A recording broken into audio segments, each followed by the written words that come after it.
안녕하세요, 임준입니다. 자, 오늘은요 토픽2 한 번에 통과하기 읽기 부분을 같이 한번 살펴보도록 하겠습니다. 자, 먼저요 어떤 스타일, 어떤 타입의 문제가 나오는지 유형을 살펴보도록 할 텐데요. 빈칸에 알맞은 문법 고르기, 자, 문법이 여기에 해당된다라는 것을 알아두시면 되겠고요. 그리고 이렇게 많은 유형의 문제가 나오게 됩니다. 그래서 유형별로 하나씩 예를 들어서 제가 설명해 드리도록 하겠습니다. 자, 먼저 방금 얘기했던 문법 문제입니다. 문법 문제, 선생님 저는 문법이 너무 어려워요. 걱정하지 마세요. 자, 이렇게 토픽2 읽기에 나오는 문법 문제, 앞부분에 나오는 이 문제는요, 좀 쉬운 편입니다. 그러니까 긴장하지 않아도 괜찮습니다. 자, 먼저 읽기 문제를 풀 때는요, 읽기가 50문제가 있는데 앞부분은 좀 쉬운 문제가 있고요, 뒷부분은 좀 어려운 편입니다. 그래서요, 여러분들이 좋은 점수를 받기 위해서는 앞에 문제는 좀 빨리 풀고 뒤에 문제에 시간을 좀 더 많이 많이 할애하시는 게 좋겠습니다. 그래서 제가 지금 설명을 드릴 때 이런 문법 문제부터 중간까지는 조금 빠르게 설명을 드리고요, 뒤에 부분에 좀 더 많은 시간을 투자하도록 하겠습니다. 자, 시작해 봅시다. 휴가 때는 보통 여행을 가다라는 말이 나오고요, 집에서 영화를 본다. 자, 이거 무슨 뜻이에요? 여행을 가다 5월, 집에서 영화를 보다 라는 거죠. 이렇게 5월이라는 날이 나오고요, 앞에 동사가 나왔습니다. 이렇게 동사가 나오고 5월이 나왔을 때는 뭐라고 얘기합니까? 뭐뭐거나 라는 표현을 써야 되겠죠. 그래서 휴가 때는 보통 여행을 가거나 집에서 영화를 본다, 이렇게 얘기하면 되겠습니다. 자, 다음은 의미가 비슷한 말입니다. 이것도 역시 문법 문제인데요. 두 사람은 만나기만 하면 싸운다, 뭐뭐기만 하면 어떻다 라는 말은요, 어떤 의미냐면, 자, 예를 들어서 나는 우유를 마시기만 하면 배가 아프다 라고 얘기를 할 수 있습니다. 자, 이런 예문을 보면 어떤 것을 의미하냐면요, 우유를 마셔요, 배가 아파요. 또 우유를 마셔요, 배가 아파요. 우유를 마셔요, 배가 아파요. 자, 이런 뜻입니다. 그러니까 우유를 마실 때마다 배가 아프다, 이런 뜻입니다. 그래서요, 뭐뭐기만 하면은요, 뭐뭐을 때마다, 만날 때마다 똑같은 말이 되겠습니다. 여기 그대로 있네요. 그래서 만날 때마다 싸운다. 만나요, 싸워요. 또 만나요, 또 싸워요. 또 만나요, 또 싸워요. 이런 의미가 되겠습니다.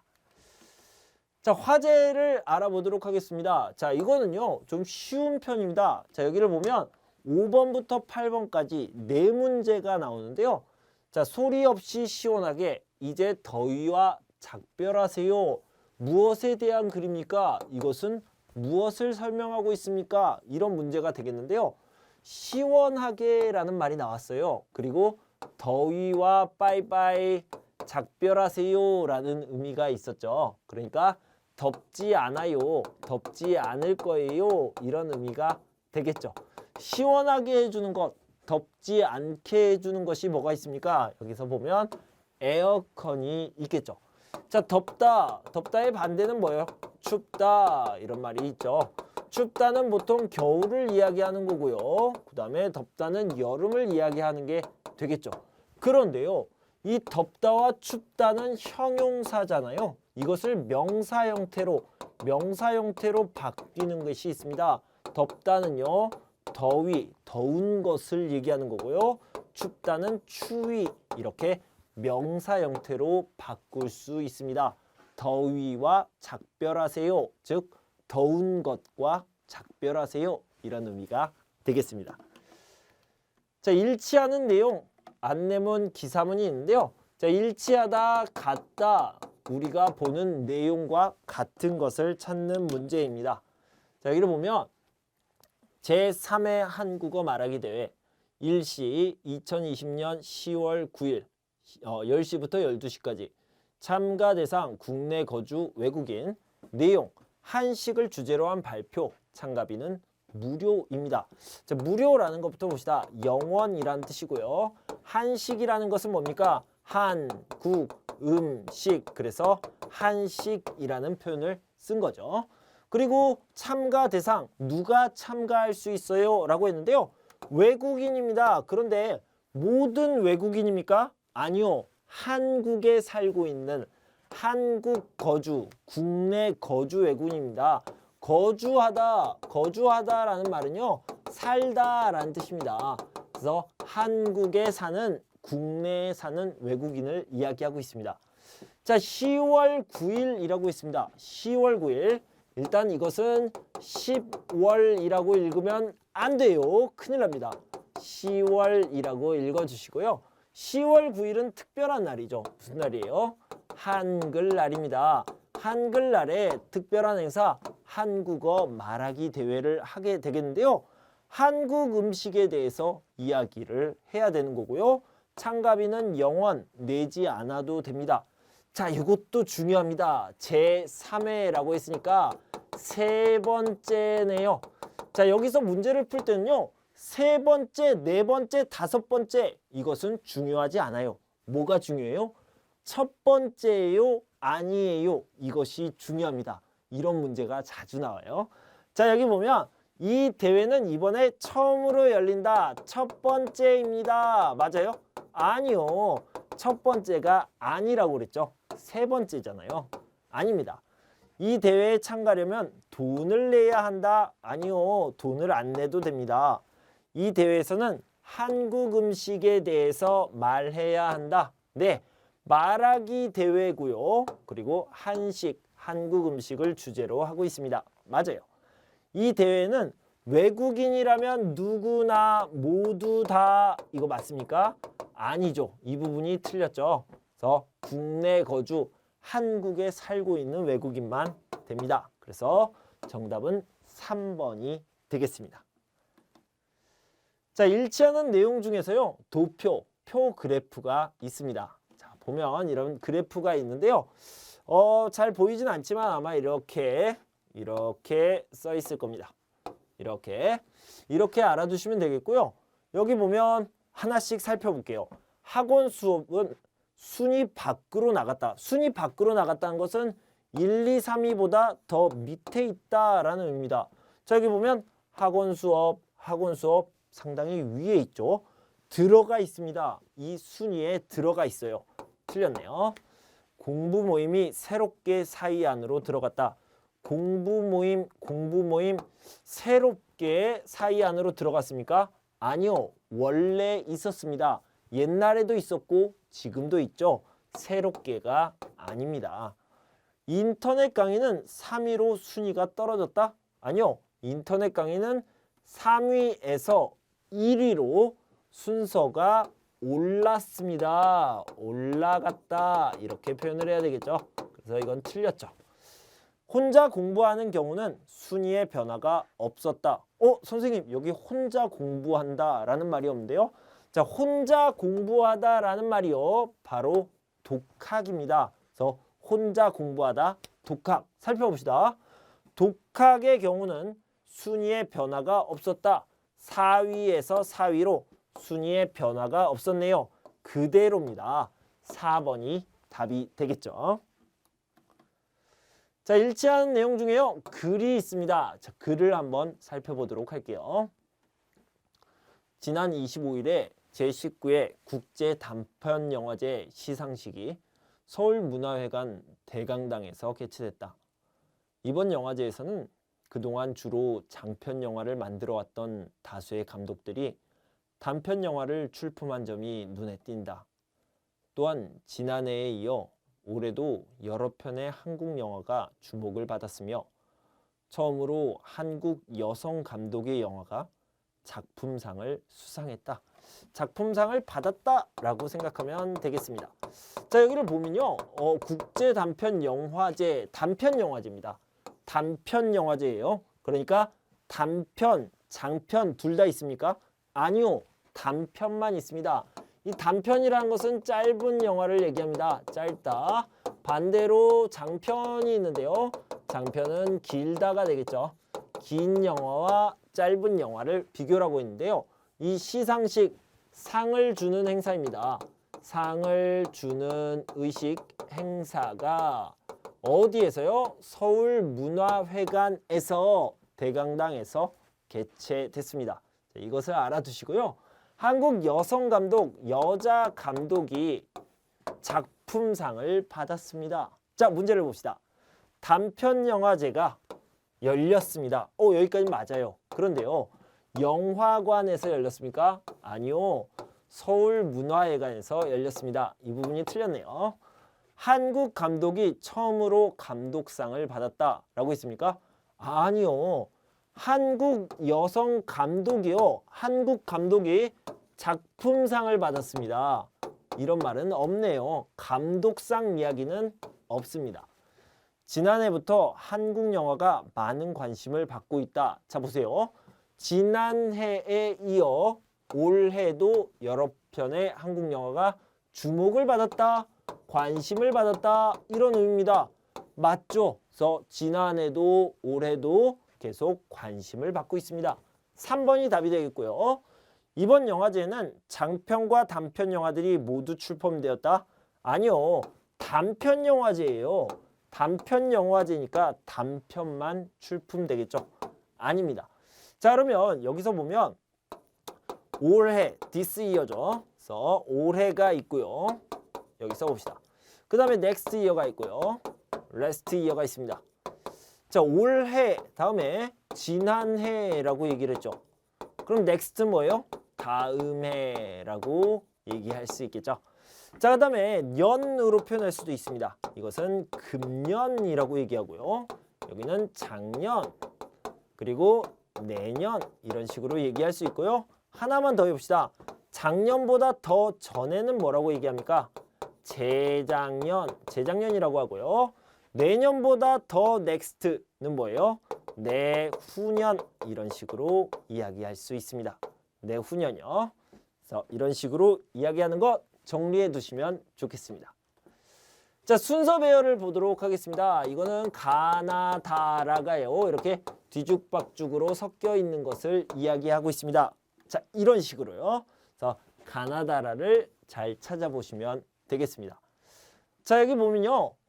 플라스틱으로 인한 환경오염이 심각해지고 있는데요. 이런 플라스틱을 어디에 많이 사용합니까?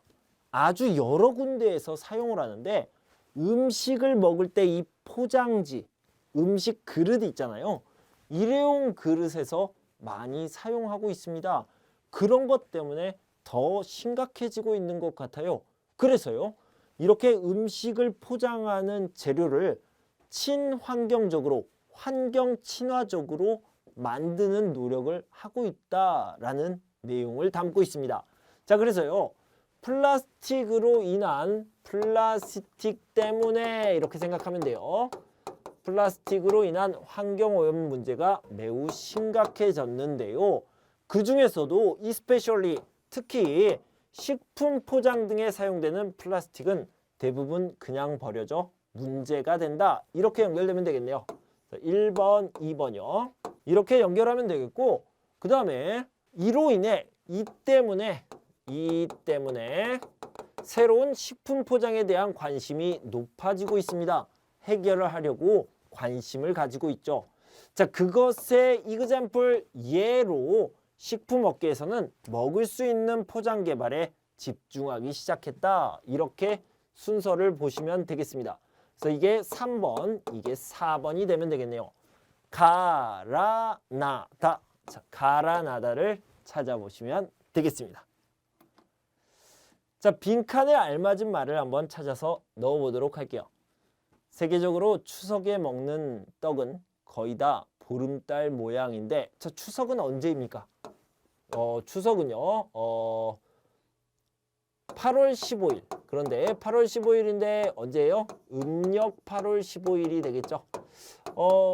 외국에서, 서양에서는요, Thanksgiving Day, 뭐 이 정도가 되겠습니다. 그런데 음력 8월 15일입니다. 15일을 보름이라고도 하고요. 그때는 보름달이 뜨죠. 보름달은 영어로 뭐예요? 이렇게 생긴 달입니다. 이런 달을 풀문이라고 얘기하죠. 그런데 한국어로는 보름달입니다. 보름달 모양이라는 것은 동그랗다 이런 뜻입니다. 그런데 송편은 어떻게 생겼어요? 송편은 이렇게 생겼죠. 그래서 반원의 모양이죠. 전통적인 추석 음식인데도 보름달을 닮지 않았죠.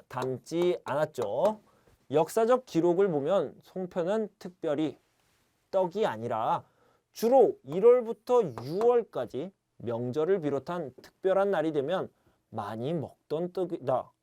물론 추석에도 송편을 먹었지만 추석 외에도 특별한 날이면 먹던 민족의 대표 떡이 아니었나 싶다. 자, 추석 외에도 먹었습니다 라는 거죠. 그러니까 무슨 뜻이에요? 여기에 들어갈 말은요, 추석에만 먹는 것은 아니었습니다 라는 의미가 들어가면 되겠죠. 그래서요, 이렇게 보름달의 모양을 담지 않은 거예요. 보면 1월부터 6월까지 자주 먹었던 떡입니다. 그래서요, 여기 보면 추석 때만 먹는 것은 아니었다라고 얘기할 수 있습니다. 2번이 답이 되겠죠. 자, 어디에서 힌트를 얻을 수 있어요? 보름달을 담지 않았다. 그 다음에 추석에만 먹는 떡이 아니고 1월부터 6월까지 계속 먹었다. 이렇게 얘기할 수 있겠죠. 자, 접속사를 봅시다. 접속사는요, 영어로 얘기하면 and, but, so, because, if 뭐 이런 것들이 되겠죠. 그래서 이런 것들을 찾아보도록 하겠습니다. 그리고, 그러나, 하지만, 그런데, 그래서, 왜냐하면, 만약에 뭐 이런 것들이 되겠죠. 안내견은 시각장애인에게 세상을 볼 수 있는 소통 창구가 된다. 일단 안내견, 안내라는 것은 인포메이션을 얘기하는 거고요. 견이라는 것은 개를 얘기합니다. 개를 얘기한 거예요. 자, 시각장애인, 눈이 안 보이는 사람들에게 이렇게 안내를 해주는 개고요. 세상을 볼 수 있는 소통, 커뮤니케이션의 역할을 해준다라는 뜻이죠. 예비 안내견은 생후 7주가 되면 1년간 일반적인 가정에 맡겨져 사람과 살아가는 법을 배우게 되는데, 이렇게 훈련된 강아지들 중 30% 정도가 최종 안내견으로 선발된다고 한다. 자, 선발된다라는 것은 선택된다, 뽑힌다라는 의미가 되겠습니다. 안내견에게는 특별한 책임감과 인내심이 요구되기 때문에 여기에서 훈련이 끝나는 것은 아니다. 그죠? 자, 보세요. 일반 가정에서 맡겨져서 살아가는 법, 사람들과 함께 살아가는 법을 배우면 훈련이 잘 되어 있습니까? 충분하지 않아요. 그래서요, 안내견은 어때요? 훈련이 끝나는 게 아닙니다. 더 훈련을 받게 되는 거죠. 그래서요, 여기에서 있는 내용은 무슨 뜻입니까? 당연히 더 훈련을 받아야 됩니다.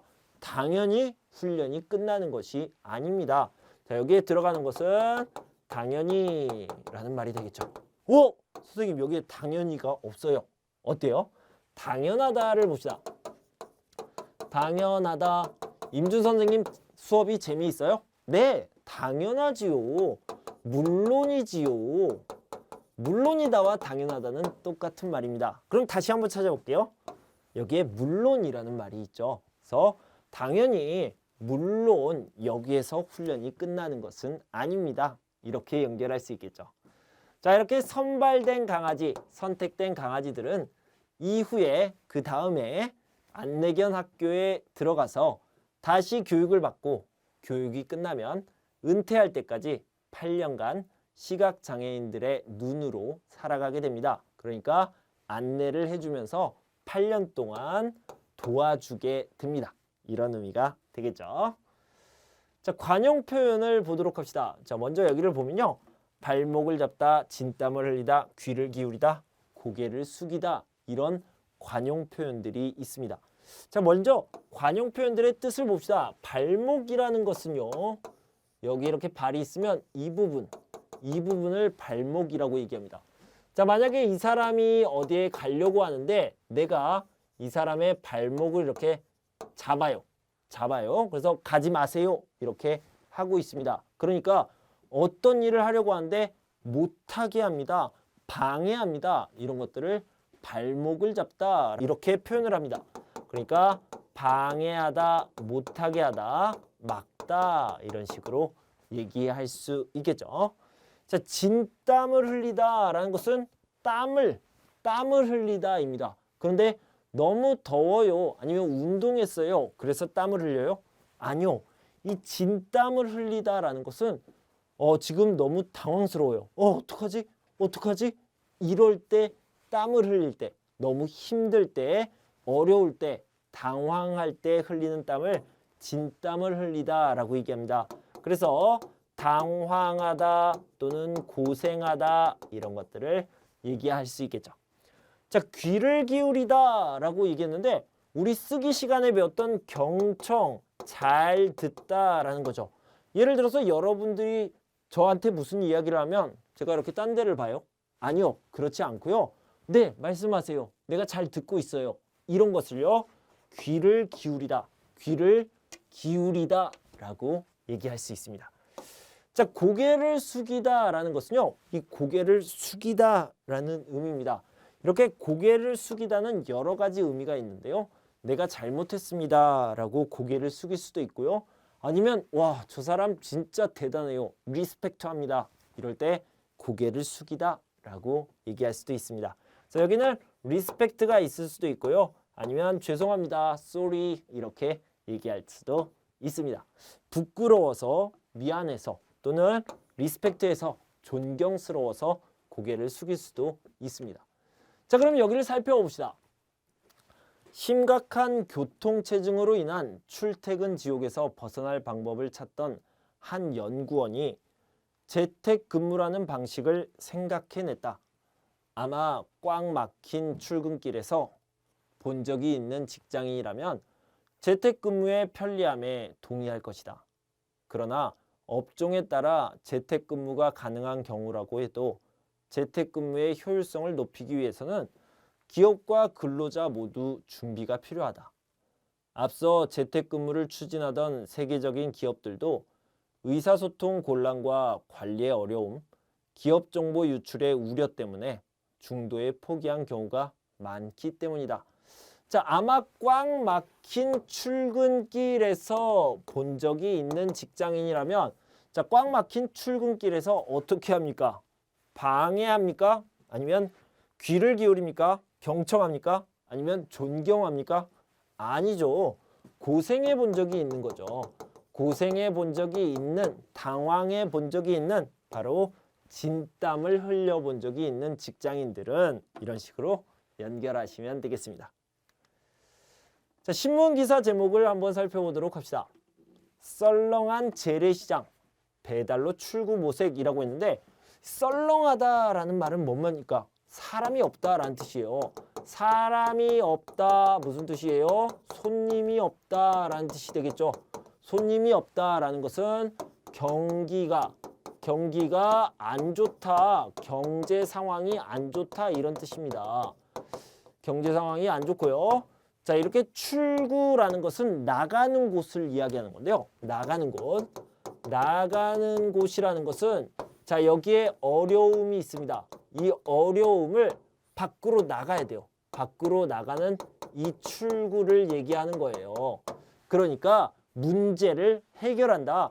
지금 경제 상황이 어려운 이 어려움을 해결해야 됩니다. 이 문제를 해결해야 됩니다. 모색이라는 것은 뭐예요? 찾다라는 겁니다. 해결 방법을 찾다라는 겁니다. 어떻게 찾아요? 배달로 찾습니다. 그래서 배달을 통해서 어려운 상황을 해결하려고 한다라는 거죠. 자, 여기서 보면 배달 서비스를 통해 경기 회복에 노력을 하고 있다. 문제 해결의 방법을 찾고 있다. 이런 의미가 되겠습니다. 그래서 3번이 답이 되겠네요. 자, 중심 내용을 한번 찾아봅시다. 인터넷 사이트에 게재된 만화, 즉 웹툰이 최근 다수 영화로 만들어지고 있다. 웹툰을 원작으로 하는 영화는 이전에 작품을 봤던 사람들뿐만 아니라 작품을 보지 않았던 사람들에게도 관심거리가 되면서 흥행으로 연결되는 경우가 많다. 그러나 반면 스토리가 긴 웹툰을 2시간 안에 표현하려다 보니 이야기가 매끄럽게 진행되지 못해 관객들에게 실망을 안겨주는 작품들도 적지 않다. 웹툰을 영화화하는 경우 대부분의 독자들이 원작의 스토리를 그대로 가지고 가기를 원한다는 사실을 기억해야 할 것이다 라고 얘기했습니다. 자, 여기를 정리해 보면요. 웹툰이 어떻게 돼요? 영화로 만들어졌어요. 그래서 어때요? 인기를 끌고 있는데 여기서 중요한 건 관객들에게 실망을 안겨주는 경우가 있습니다. 관객들이 왜 실망을 합니까? 웹툰을 영화할 때 원작의 스토리를 웹툰의 스토리를 그대로 가지고 가기를 원하는데 그렇게 하지 않아서 실망한다라는 거죠. 그러니까 여기에서 가장 중요한 말은 무엇입니까? 관객들은 웹툰의 팬들은 뭘 원한다? 원작의 스토리를 그대로 가지고 가기를 원한다. 이것이 중심 내용이 되겠죠. 가장 중요한 내용이 되겠습니다. 그래서요. 여기요. 웹툰을 영화할 때는 원작을 그대로 반영하는 것이 좋다. 가지고 가는 것이 좋다. 이것이 중심 내용이 되겠습니다. 4번이 답이 되겠죠. 자, 문장에 들어갈 위치를 한번 보도록 합시다. 잠을 자다가 깨어나서 아주 생생하게 기억나는 꿈은 현실에서 어떤 일이 일어날 것인지를 미리 보여주는 예지몽이 되기도 한다. 대다수의 복권 당첨자들이 역시 생생한 예지몽을 꾸고 복권을 사게 되었다는 경우가 많다. 이러한 꿈은 재물 외에도 학업이나 취업 등에서 좋은 운을 가져다주는 대표적인 길몽으로 알려져 있다. 이 밖에도 불이 나는 꿈이나 대통령을 만나는 꿈 등이 재물과 관련된 길몽으로 꼽힌다. 자, 이 길몽이라는 말이 나오는데요. 길몽은 좋은 꿈, 좋은 일이 일어날 것을 예측할 수 있는 그런 꿈입니다. 그래서 길몽이라고 얘기했는데요. 자, 여기 보면 복권 당첨자들 이야기가 여기에 나와 있습니다. 그리고 복권 당첨자들의 가장 흔한 꿈은 돼지꿈과 조상님이 나오는 꿈이고요. 이러한 꿈은 재물 외에도 학업이나 취업 등에서 좋은 운을 가져다주는 대표적인 길몽으로 알려져 있습니다. 자, 대표적인 길몽으로 알려져 있대요. 뭐가요? 돼지꿈과 조상님이 나오는 꿈. 이것이 대표적인 길몽이라는 겁니다. 그러니까 니은에 들어가면 복권 당첨자들 이야기가 앞에 나오고요. 대표적인 길몽이 이렇게 뒤에 나오니까 적당한 위치가 되겠죠. 니은이 답이 되겠습니다. 자, 인물의 태도나 심정에 대해서 알아보도록 합시다. 지난 일요일에 많은 눈이 내렸다. 휴일 아침이었지만 늦잠을 포기하고 새벽같이 일어나 집 앞에 쌓인 눈을 치웠다. 눈을 치우다 보니 어릴 때 생각이 났다. 어릴 때 눈이 많이 온 다음 날 아버지를 따라 나와 집 앞을 쓸다 보면 어느새 이웃들도 하나둘 나와서 서로 인사를 나누며 골목길을 치웠다. 어느 집인가 사정이 있어 빠지면 아버지와 이웃 사람들은 일부러 가서 쓸어주곤 했다. 그래서일까? 지금도 눈이 내리면 일요일 오전 골목길 눈 위에 남아있던 사람들의 발자국이 하나둘씩 지워지던 풍경이 어제 일처럼 생각난다. 요즘은 골목길에 눈이 쌓여도 사람들이 불평만 하고 치우지는 않는 경우가 많다. 눈이 쌓이면 그만 자고 일어나서 눈 치워야지 라며 나를 깨우시던 아버지의 목소리가 들리는 것 같다. 자, 여기 보면요. 아버지의 목소리가 들리는 것 같다라고 얘기했습니다. 그러니까 옛날의 일을 생각하고 있는 거죠. 특히 이렇게 밑줄 그은 부분 여기를 보면요. 지금도 눈이 내리면 일요일 오전 골목길 눈 위에 남아있던 사람들의 발자국이 하나둘씩 지워지던 풍경이 그러니까 옛날의 기억이 어제 일처럼 생각난다고 했습니다. 그래서 그때 일이 생각나요? 옛날 일이 생각나요? 그리워요. 그래서 그립다라는 표현이 되겠죠. 옛날 일이 생각납니다. 그때 일이 떠오릅니다. 라고 얘기하고 있죠. 1번이 답이 되겠습니다. 자, 필자의 태도. 자, 마지막 부분을 찾아보도록 하겠습니다. 지난 5월 전자서명법 개정안의 국회 통과로 공인인증사가 폐지되면서 신체 정보를 바탕으로 본인 확인이 가능한 생체 인증이 관심을 끌고 있다라는 거예요. 자, 여기 보면요. 생체 인증. 이거는 생체라고 하면은 몸을 얘기하는 겁니다. 몸, 신체. 신체의 부위로 인증을 합니다. 이 사람이 진짜 임준이에요? 옛날에는 비밀번호라든가 아니면 컴퓨터에 꽂을 수 있는 공인인증서로 했는데요. 요즘은 어떻게 합니까? 눈으로 합니다. 또는 지문으로 이렇게 여기에 있는 지문으로 할 수도 있게 되겠죠. 자, 이런 것들을 생체 인증이라고 하죠. 그래서 이 눈으로 하는 것은 홍채라고 얘기하고요. 이거는 지문이라고 얘기를 합니다. 생체 인증은 인간의 생물학적, 행동적 특징을 통해 사람을 인식하고 신원을 파악하는 기술이다. 신체에서 직접 정보를 추출하는 생체 인증은 지문 인식, 얼굴 인식, 홍채 망막 인식, 손 모양 인식, 정맥 인식 등 매우 다양하다. 이 같은 생체 인증의 가장 큰 장점은 카드와 같은 신분증이 필요 없다는 점이다. 또한 다른 사람이 대신할 수도 없으므로 안전하며 사용자도 자신의 정보를 도용당하는 데에 대한 불안함을 떨칠 수 있어서 걱정 없이 이용할 수 있다. 하지만 상처, 병, 선천성 결손 등에 의해 생체 인식을 사용할 수 없는 사람, 이런 게 들어가겠죠. 생체 인식을 사용할 수 없는 사람을 위한 다른 방법이 필요하다. 또한 생체 인증 정보는 비밀번호처럼 임의로 갱신하는 것이 불가능하기 때문에 한번 복제되면 안정성을 회복하는 것이 불가능할 수도 있는 치명적인 문제를 가지고 있다. 이런 상황에서 피해자가 발생하지 않도록 하기 위해서는 생체 인증 절차에 대한 보완 대책이 반드시 마련되어야 한다라고 얘기했습니다. 자, 여기서 보면요. 하지만 부분이 있습니다. 이 앞에 부분에서는요. 생체 인증 아주 좋은 시스템입니다. 하지만 뒤에 부분을 보면 문제가 있을 수 있어요. 아직은 좀 부족해요. 그래서요. 이런 것들 대책이 마련되어야 됩니다. 보완해야 됩니다. 절차가 준비되어야 됩니다. 이런 이야기를 하고 있죠. 진짜 중요한 것은요. 하지만 뒤에 있는 부분입니다. 생체 인증 좋아요. 하지만 아직 부족합니다. 보완되어야 합니다.